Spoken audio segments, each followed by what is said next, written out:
I ignored Hunt for so long. I thought stuff like, I don't want another trend-chasing battle royale, the game looks too hardcore, cowboys are stupid, zombies are overdone, and isn't Tarkov the popular one anyway?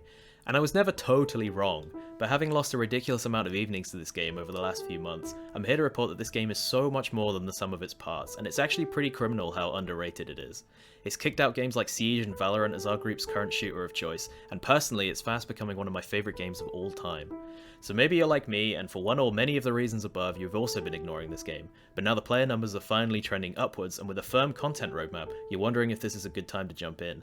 Now I will say that this game is not for everyone, but it's also not as niche as it looks, and if it clicks with you like it did with me, you're in for a real ride, because this game is just so damn clever.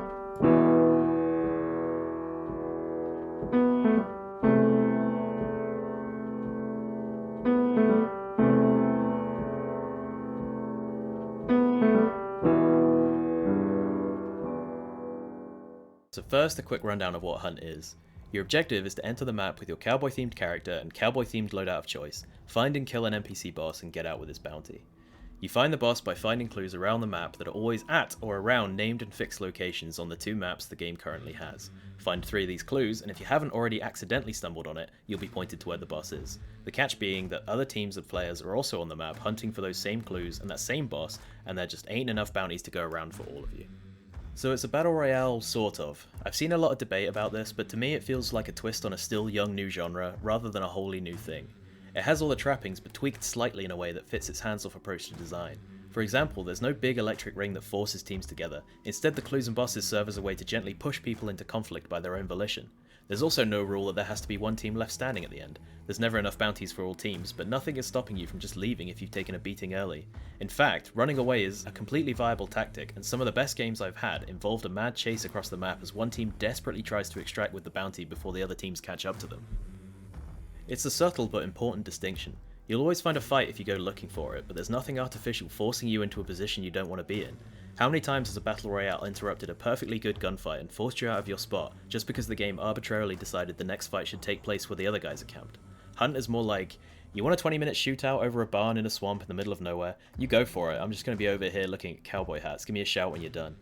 It also doesn't reload your guns for you. I have nothing more to say on that, but I wish more games did it, as it's just never not funny when a teammate aggressively clicks their gun at someone before declaring, I have no bullets. Something that will force you out of your spot though is the numerous NPC enemies that make up the PvE parts of this game. They range from crowds of ducks and crows that startle and give away your route across the map, to just a whole range of weird monsters that are itching to mess you up if they spot you. They're never really enough of a threat to be feared, most die in a single melee hit, but they are dangerous enough that you have to respect them at all times, as it's hard enough to deal with a swarm of hellhounds without someone popping shots at you from a nearby tree line. Like the bosses themselves, they're really only there to slow you down or cause you to make noise, and they do an excellent job of making you feel like you're never moving as quickly or as quietly as you should. It's a source of genuine tension as you hide by your muddy bank, watching as a zombie stumbles ever closer, knowing that if he spots you, he'll not only reveal you, but your whole team, and ruin any element of surprise you might have been cultivating.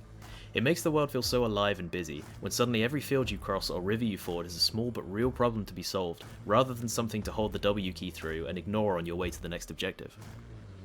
Fuck off, zombie. Just get. Get out of here. But all of this is talking around the best parts of the game, the sound.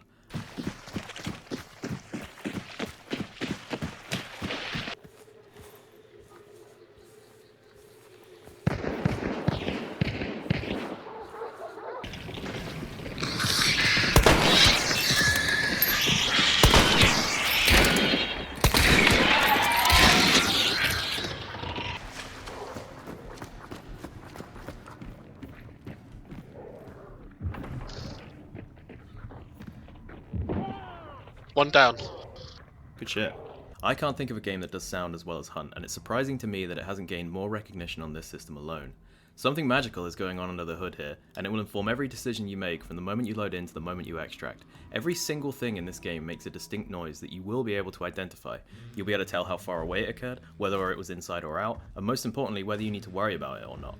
Zombies will grumble if they're passive, then they'll grumble aggressively if they've noticed someone, then they'll grunt when they're killed, and even their bodies hitting the floor will make a unique noise depending on if they fell onto the mud of the yard outside or the wooden boards of the floor below. Bullets make noise when they whistle by, they'll make noise when they hit something. They'll make a different noise depending on the gun that fired them, and you'll soon find yourself able to tell from across the map just how many people are fighting, what they're fighting over, and what kind of loadout they're using.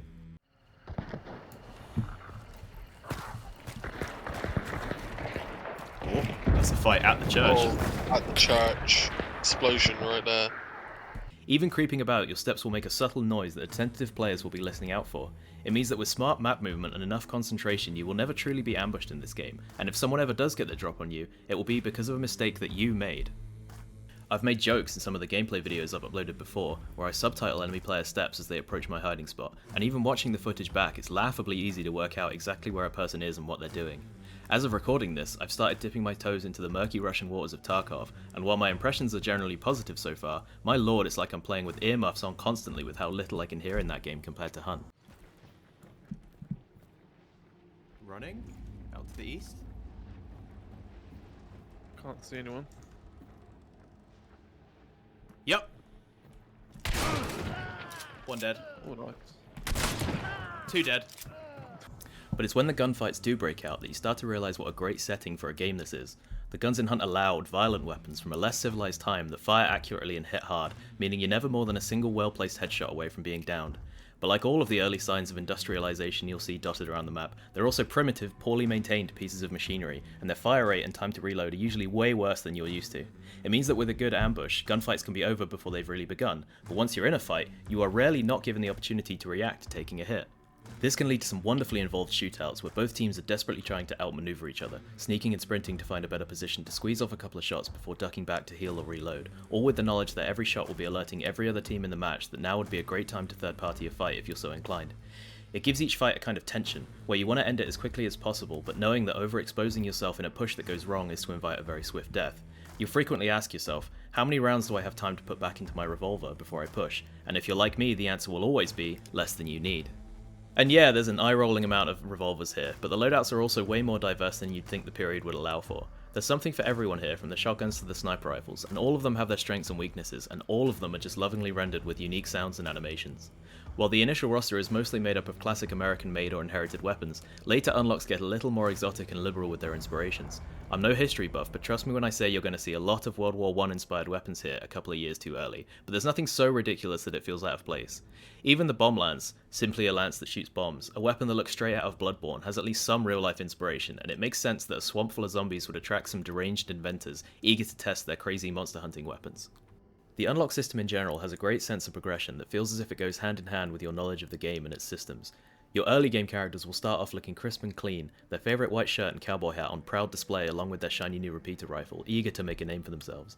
But as you start to learn more about the horrors loose on the bayou, you'll start to see your loadouts change, incorporating many of the things you once feared as weapons that you yourself can in turn use on them. You'll start off hating the bees, but eventually you'll learn to become a wielder of the bees. Similarly, your hunters will go from fresh-eyed youths to grizzled veterans or tattooed fanatics, and it's great how cool and diverse the cast of characters becomes as you move up the ranks, while mostly still staying true to the time period. It's an awful lot to take in, and it will be a while before you're properly understanding the language Hunt speaks in. But when it does click, it's like you're crossing a threshold. Once you start to realise just how many options you have at any one moment, from the weapons to the tools to the way you can use the map and the monsters to your advantage, it can feel so empowering to not only outshoot an enemy team, but outplay them completely. No longer are you the hunted, you've become the hunter, able to stalk players silently through miles of muddy swamp until you're sure the first shot will be the only one you need. But this game is also not as hardcore as it first seems. I remember feeling my stomach sink the first time I saw the clean gun option on the loadout menu, already imagining dying in a muddy ditch with a jammed up revolver to some high level players with their perfectly maintained rifles. But this option is just cosmetic. Cleaning your gun will do just that, make it look clean, not shoot better or be more accurate. And this is true of nearly all the hardcore features that I thought would turn me off. They're rarely more than skin deep. No, the game doesn't tell you how many players are in your lobby, but this is just another lever the game can pull to add some variations to your matches, and you'll quickly develop a sense for whether you're the last team standing or not. No, there's no objective markers or minimap, but the maps are so well designed and the locations so unique that you'll quickly find you never really needed one. And the biggest one, yes, you will lose your character and everything they had permanently when your team gets wiped. Now this is a big one, and it took me a while to get over, but unless you're balling out every match, you will never run out of money. Yeah, it'll sting the first time you lose your $1,000 nitro rifle, but that's all just like stuff, man, and you're just as likely to pick another one off the guy you kill in the next game. The perks you unlock by leveling a character are helpful, but never so much that they compensate for player skill. What it does do is add just enough weight to each gunfight that you feel like there's something on the line. It can lead to frustrating losses, but it also makes the victories feel that much better, especially if you feel like you were the underdogs going in. It ends up playing less punishingly than something like Escape from Tarkov, and more like a game of Valorant or Counter-Strike with its money and eco rounds stretched out over whole play sessions, instead of just single matches. There we go, we wanted a fight. Yeah. Yeah, Killed fought the three whole bots. server. Was that 9? Did we get 9? I think we did. We got a lot. So I've gushed a lot here, honestly it's hard not to, but in the interest of being fair I should mention some of the problems I have with the game. For one thing, there's something a little wonky going on with the way the server registers character locations. Take a corner too tightly, especially around ramps, and the game is prone to teleporting you back a few paces, or up or down a story at will. It's only gotten me killed a few times in my hundreds of hours of playing, and it usually manifests when you're purposefully trying to get somewhere you shouldn't, but it is there and you should watch out for it. Secondly, some of the grenades feel a little overtuned currently with how lethal they are versus how many are available. When someone is winding up any kind of throwable, you'll be well warned by the telltale cue of the fuse being lit, but without any idea of where they're going to throw it, and no idea of where's safe to run to, it can feel like a cheap death when one blows up meters away and still downs you, especially as well-equipped teams will often be bringing 6 or 7 of these to a fight, and it can start to feel like you're back in a Call of Duty match with just how many explosions are going off. Finally, there's the character menu. While dying in this game is no big deal, it will make you hate the way you have to click through and rearm yourself every time, especially if you have to do it multiple times in a row. You will learn to navigate it quickly after a while, but some saved loadouts or just more snappiness would do wonders to mitigate this. But that's it, a couple of minor annoyances and a menu that could use some work. Those are my only complaints in like 300 hours of playing. And that's basically Hunt as it stands now.